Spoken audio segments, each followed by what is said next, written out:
Portal RMS News, jornalismo profissional para você conectado na internet. Vazamento seletivo de processo judicial sob sigilo prejudica a investigação? É passível de penalidade. A imprensa noticia amparada em garantias constitucionais com preservação da fonte. Entretanto, há um elemento que fez a prática ilícita do ato de vazar dados do processo judicial. Este é o entendimento. Este ato, que ocorre praticamente em grandes processos criminosos, principalmente quando o autor é político ou integrante de uma organização criminosa, é considerado crime pelo Código Penal e os responsáveis podem ser presos. A base para este questionamento está na operação Copia e Cola da Polícia Federal sobre o sigilo judicial, que investiga indícios de corrupção na saúde em Sorocaba, que levou ao afastamento do prefeito Rodrigo Manga. O cenário que vive a cidade, política, justiça e polícia, nos leva à conversa nesta edição do Hora da Verdade, podcast do portal RMS News, com o presidente da OAB Sorocaba, Dr. João Paulo Milano. Dr. João Paulo, obrigado por atender o portal RMS News. Eu que agradeço a oportunidade de falar em nome da Ordem dos Advogados do Brasil, a nossa 24ª subseção, para o portal, poder falar aqui em nome da nossa advocacia local. Doutor João Paulo, obrigado mais uma vez. E já inicio perguntando como a OAB acompanha o atual cenário político, administrativo em que Sorocaba vive atualmente. Nós estamos observando, monitorando as informações que são compartilhadas tanto na imprensa, por nossos portais de notícias, e todas as vezes que nos deparamos com operações dessa natureza, que investigam de fato crimes graves, ficamos muito preocupados com o vazamento de informações, né? Nós tivemos grandes operações pelo país ao longo dos últimos anos, mais especialmente ao longo da última década, e infelizmente isso se tornou uma prática comum pelas autoridades. Então a nossa preocupação, já de antemão adiantando que a OAB Sorocaba não é partidária de questão política, desse ou daquele agente que é investigado, e eu tampouco advogo para o prefeito, mas nós estamos de olho na medida em que, da informação primária que tivemos nesse processo da Operação Copia e Cola, as informações são sigilosas, o processo tramita sob sigilo, e nós observamos várias informações sendo divulgadas pela imprensa que, neste primeiro momento, nesta fase investigatória, deveriam dizer respeito apenas ao processo. Infelizmente, nos preocupa bastante, e como entidade de classe, como advogados e advogadas, nós estamos monitorando esta situação, sobretudo por sermos todos aqui na nossa cidade interessados no desfecho dessa investigação que tomou conta do nosso noticiário, tomou conta das conversas em nossa sociedade civil nas duas últimas semanas. Doutor João Paulo, vou colocar alguns pontos aqui, dentro do aspecto jurídico, né, que nós vamos trabalhar, para que a gente possa compreender todo o cenário e ver os avanços que houve numa operação, numa investigação, sobre o contexto geral jurídico. A operação da Polícia Federal, nessa etapa de busca e apreensão, nos levou a observar a descrição dos agentes para cumprimento da ordem judicial. Descaracterizados, foram até a prefeitura, executaram a operação, e até servidores públicos municipais observaram esses detalhes. Como o senhor vê esse momento da Polícia Federal, diferente do que observamos em tempos de Lava Jato? Houve evolução nesse processo de apuração e investigação da parte deste órgão? Eu acho que diz muito respeito à gestão, né, de quem faz a gestão da polícia. A Polícia Federal é um órgão muito sério, muito respeitado e muito competente que nós temos na nossa sociedade brasileira, e durante em algumas investigações, em alguns momentos da nossa história recente, nós observamos alguns espetáculos quando da deflagração da operação. Me parece que não é esse o mote, não deve ser essa a atuação da nossa polícia, do nosso Ministério Público, enquanto titular de eventual ação penal, ou mesmo das decisões judiciais a serem cumpridas, não precisam ser dessa forma. Isso demonstra um amadurecimento por força aqueles espetáculos que nós tínhamos em um passado recente, Me parece que é muito salutar para a sociedade, porque as investigações são sérias, os crimes que são apurados são muito relevantes, e nós precisamos de uma Polícia Federal que atue dessa forma, com a maior competência possível e sem intenção de aparecer no noticiário da mesma noite, do mesmo dia, da mesma semana. Me parece que é uma evolução importante, é um amadurecimento muito importante dessa instituição que tanto faz pelo nosso Brasil.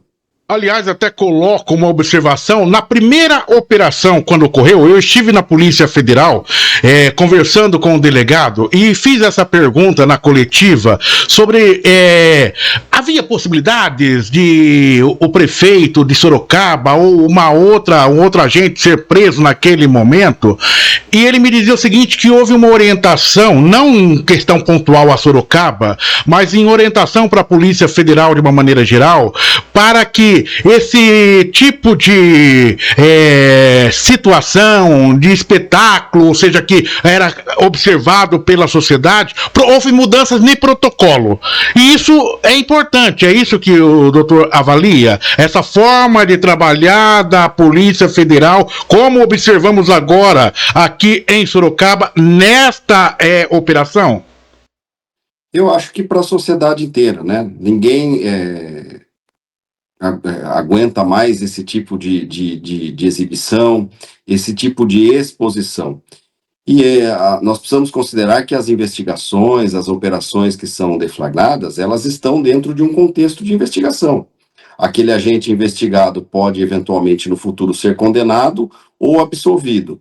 E uma vez que nos deparávamos no noticiário, nas notícias, nos portais pela internet, com esse tipo de atuação, com esse tipo de protocolo, com um pouco mais de contundência, podemos dizer desta forma, isso acabava gerando, em algumas circunstâncias, danos de forma irreparável para a imagem daquelas pessoas que estavam dentro da investigação.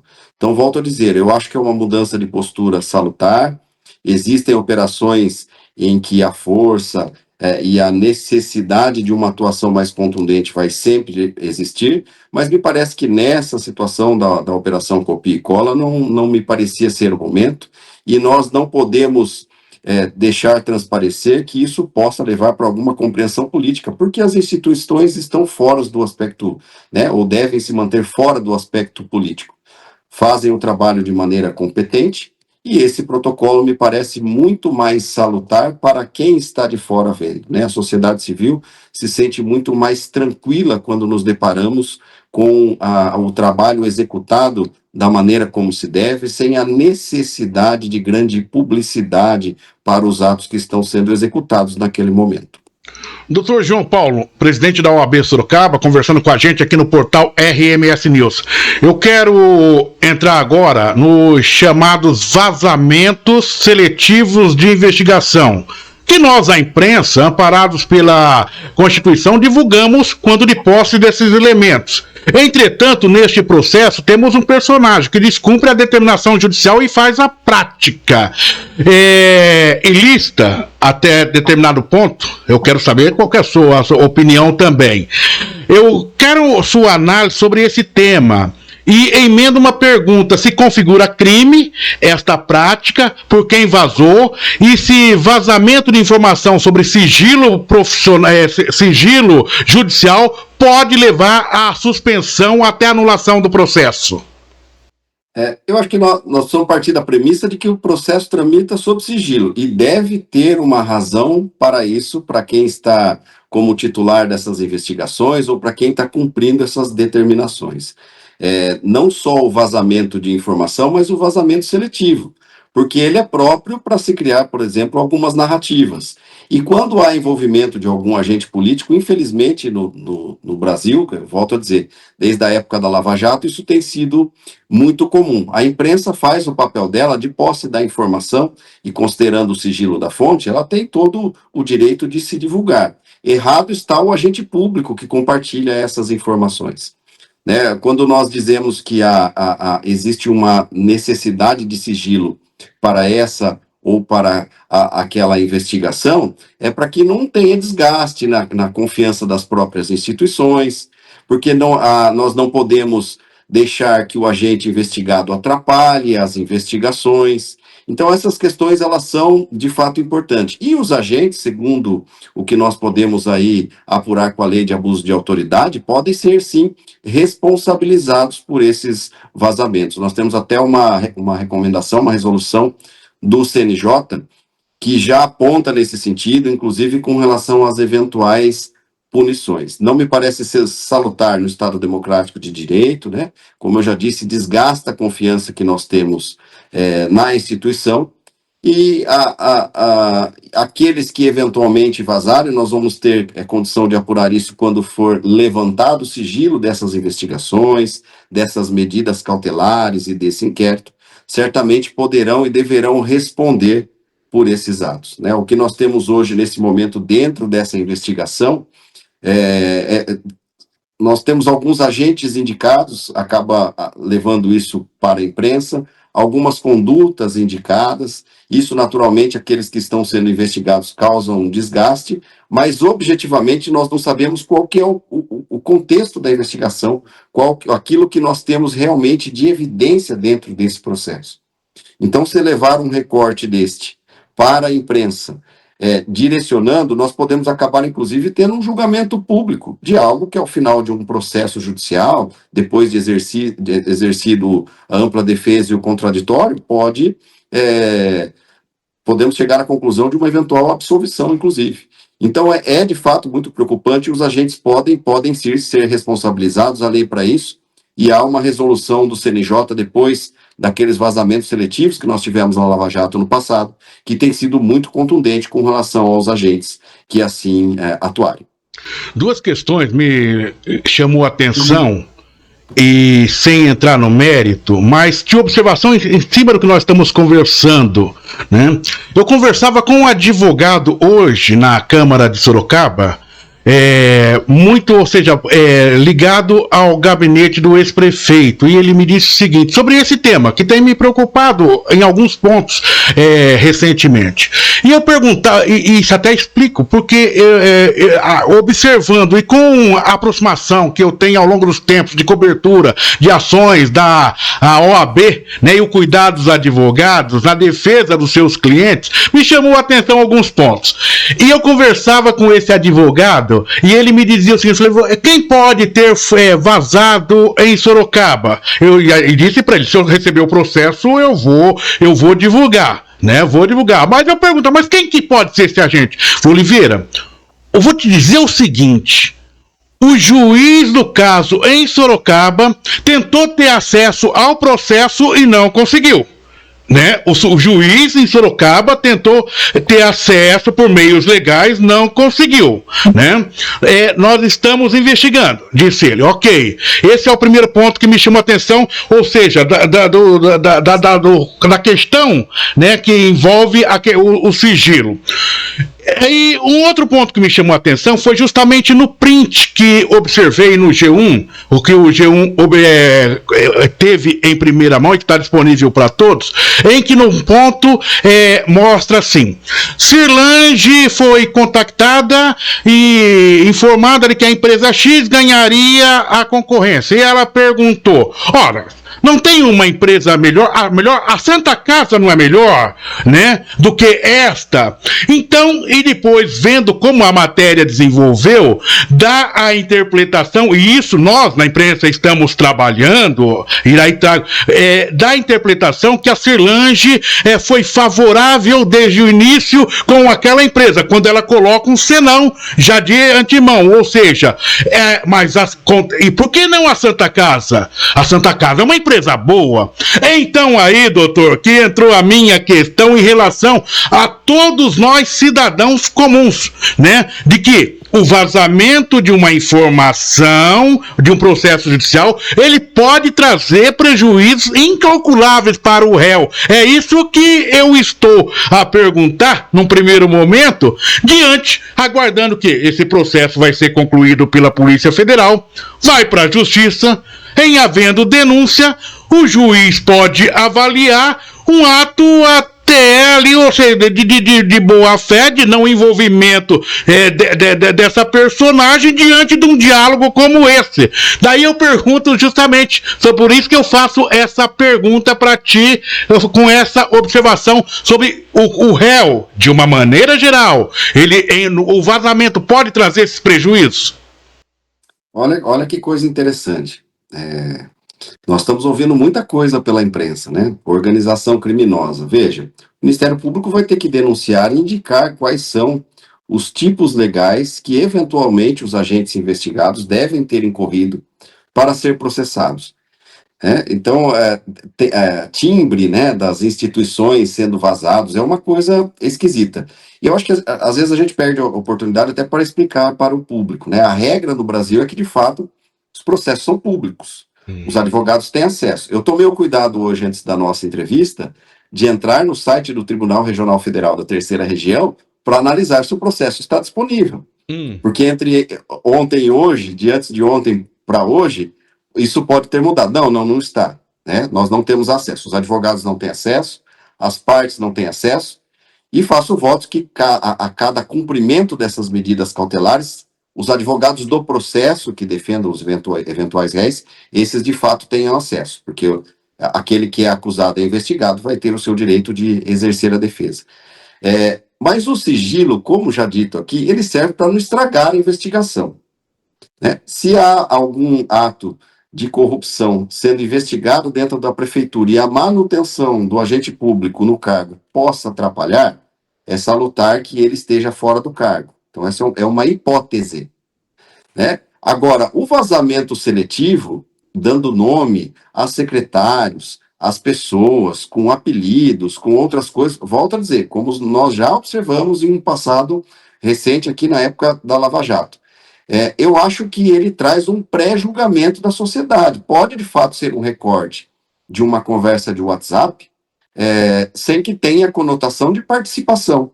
Então, agindo desta maneira, aqueles que acabam vazando esse tipo de informação, eles podem destruir a vida de uma pessoa que está sendo investigada antes de qualquer julgamento, dentro de um processo judicial. Então, me parece ser muito grave, e assim não fosse, as Cortes Superiores do Brasil, STJ, STF, já não tinham se manifestado a esse respeito. Aqueles que têm a sua imagem prejudicada depois podem, inclusive, processar o Estado, se eventualmente a sua honra, ou se entender que for o caso, de pleitear algum dano moral com relação à sua imagem. Então, não pode, não deveria, acontece, deve ser repelido, deve ser penalizado, e as pessoas que forem de fato prejudicadas precisam ser indenizadas por isso. Então, vazamento seletivo, um recorte de uma conversa de 13 segundos, pode não dizer nada com relação ao todo de 3, 4 minutos. Então, é esse tipo de preocupação que nós temos que ter aqui. E, normalmente, esses vazamentos ocorrem quando são investigações relacionadas a agentes políticos. Acabam beneficiando, né? Eu tenho observado com grande preocupação na imprensa aqueles agentes do nosso parlamento. Todo mundo hoje é autor de uma denúncia, de uma representação ao Ministério Público, à Polícia Federal, que, em razão da atitude dele ou dela, trouxe à baila essa operação, essa investigação. Quer dizer, se eu, advogado, se a advocacia, se todo mundo, se o próprio juiz, como dito aqui na entrevista, não tem acesso, que garantia eu tenho que é o vereador A ou o vereador B que é responsável pela denúncia?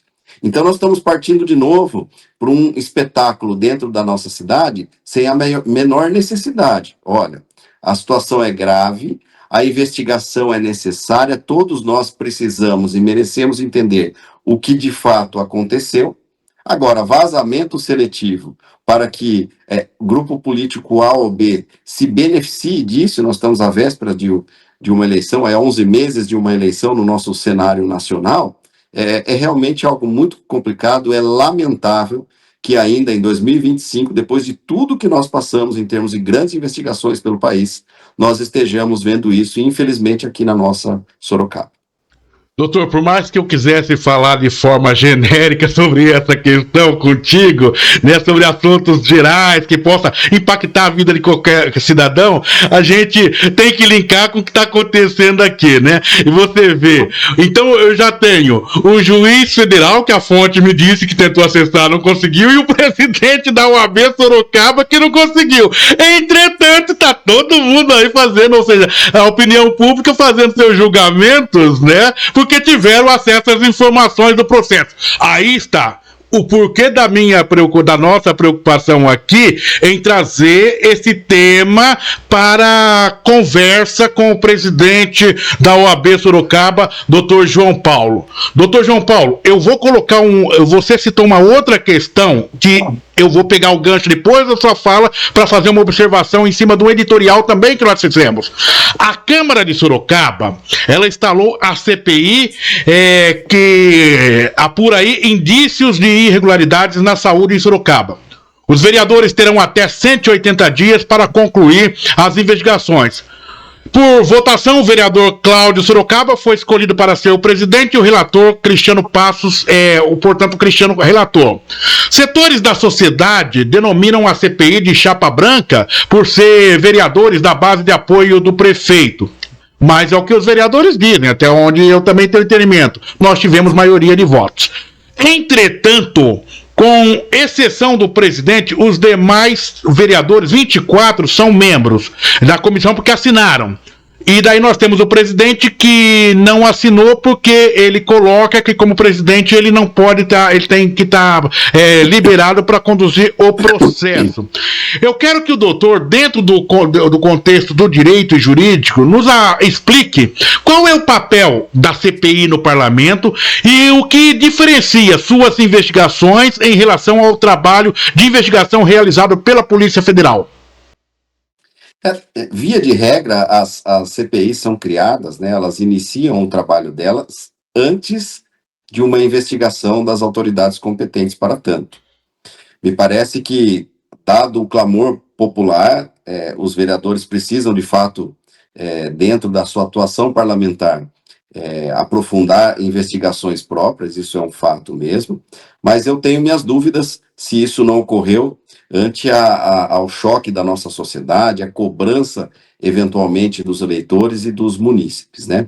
Se nós formos analisar de uma maneira contundente, a gente vai voltar sempre para aquela mesma premissa, sigilo, né? O processo tramita sob sigilo.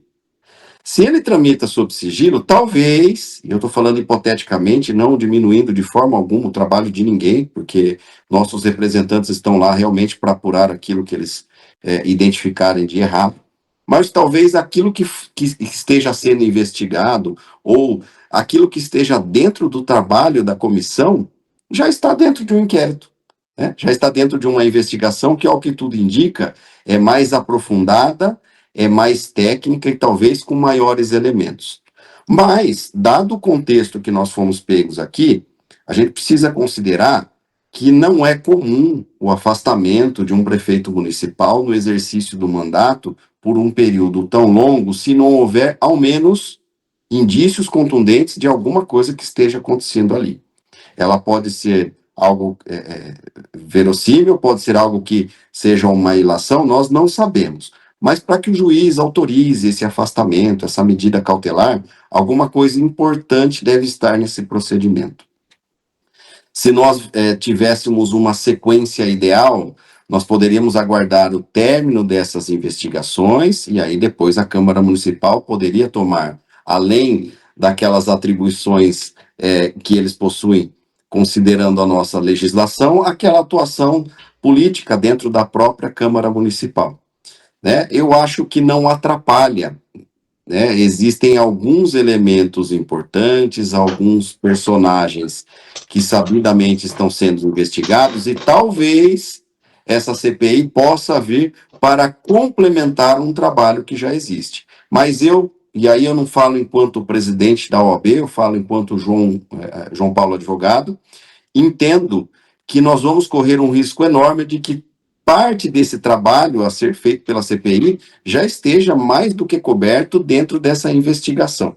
Então, nós não sabemos qual que é exatamente o clima político, os bastidores de como está a Câmara Municipal hoje, mas a CPI deve ter uma atuação, na minha perspectiva, apenas complementar a uma investigação, a um procedimento que está sendo tocado pelo Ministério Público e pela Polícia Federal, que deve ter elementos muito mais contundentes do que o que eles vão conseguir avançar neste momento.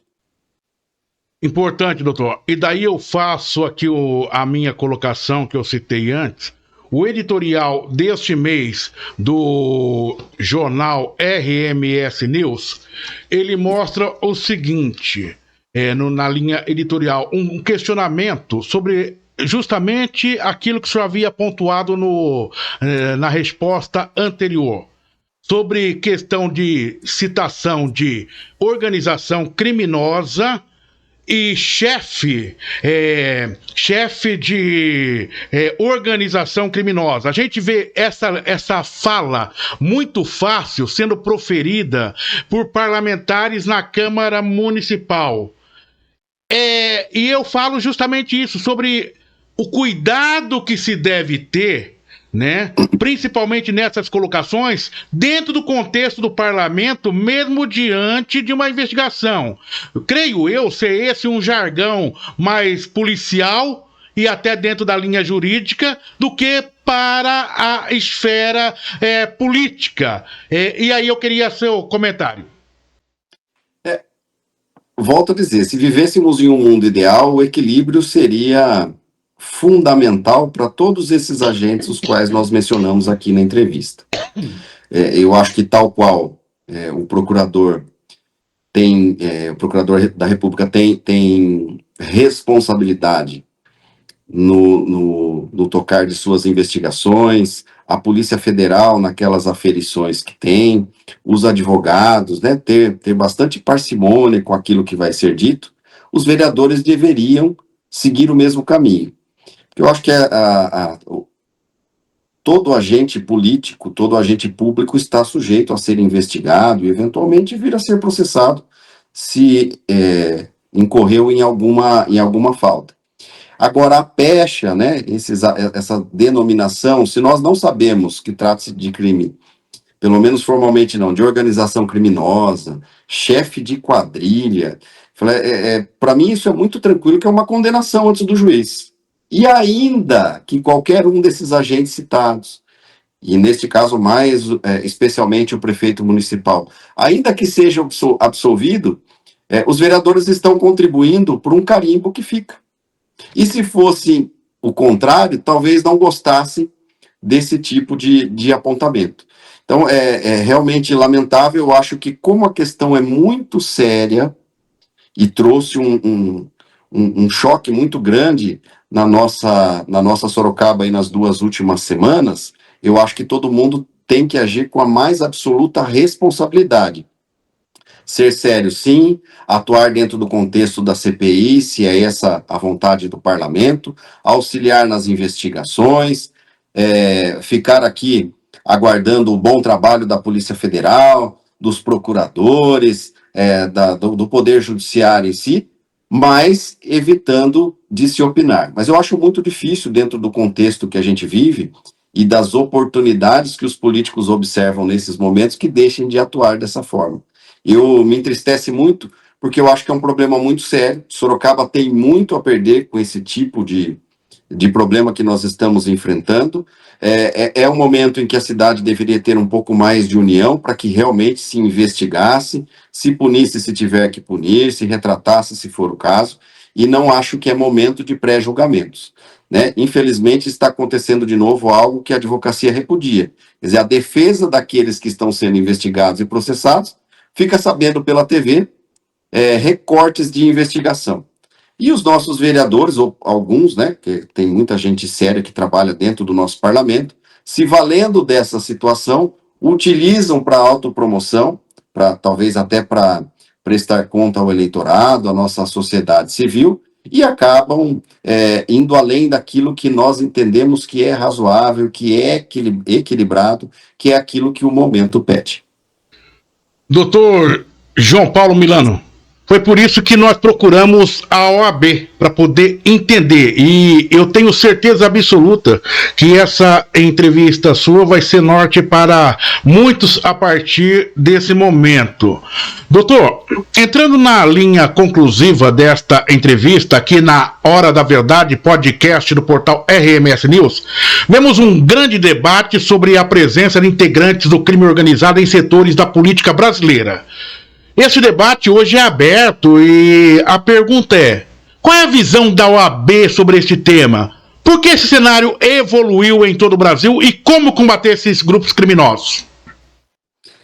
Eu acho que eu não precisaria responder na condição de representante da OAB, né, Oliveira? Talvez se fosse especialista em segurança pública, né, que fosse até um pouco mais das nossas atribuições. Mas, como você bem disse, não é segredo para ninguém que o crime organizado se instaurou dentro do parlamento pelo país, dentro do poder executivo, em diversas prefeituras, em governos estaduais, né? Então, isso realmente nos preocupa, mas o que é preocupante de fato é a escala que isso tomou, né? Vai ficar sempre uma pergunta importante aqui, né? Nós teremos condição de encarar isso e resolver essa questão, né? Me parece que o que nós mais precisamos nesse momento, além da repressão, e a gente tem observado aí, dado algumas operações, dada aquela circunstância que aconteceu no Rio de Janeiro recentemente, que nós precisamos muito do serviço de inteligência das polícias.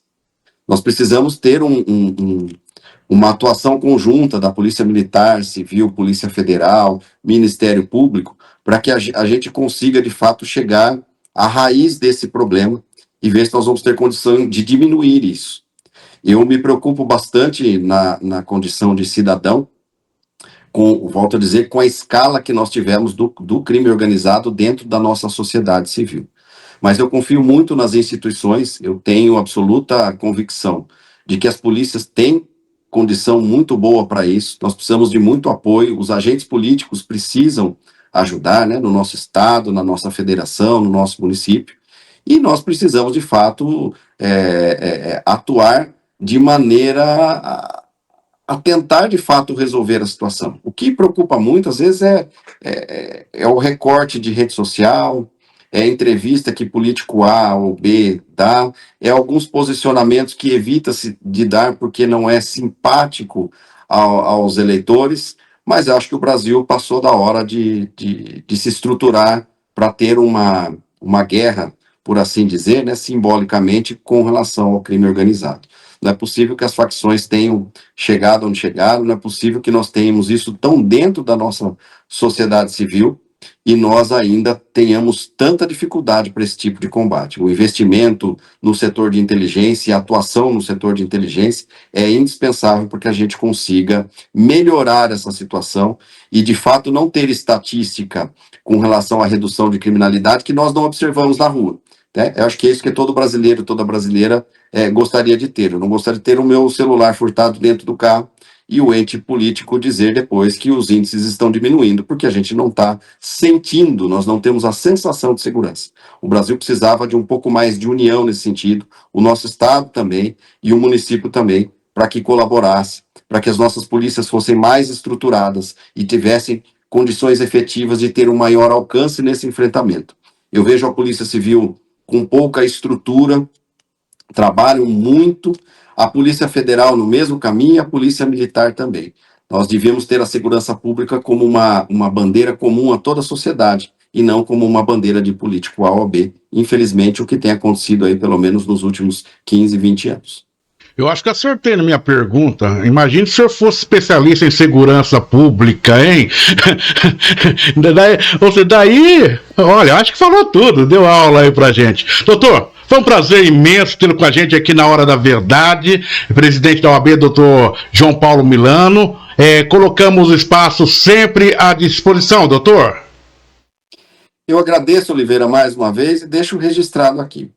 Para além de tudo aquilo que nós debatemos, discutimos aqui, a posição da Ordem dos Advogados do Brasil, e nesse particular da Operação Copia e Cola não é diferente, é de equilíbrio.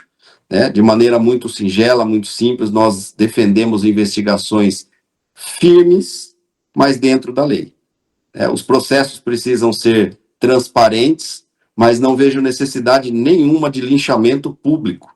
Então, nós precisamos ter o mais absoluto respeito ao direito de defesa, seja de quem for. Se é prefeito, cidadão, vereador, enfim. Todo mundo tem que ver esse direito seu registrado. E esses vazamentos seletivos, infelizmente, não contribuem em nada para aquilo que, enquanto cidadão e cidadã, todos nós aqui em Sorocaba precisamos. Dr. João Paulo Milano, presidente da 24ª subseção da Ordem dos Advogados do Brasil, a OAB Sorocaba, conversando com a gente aqui no portal RMS News. Este conteúdo disponível para você no portal RMS News. Jornalismo profissional para você conectado na internet.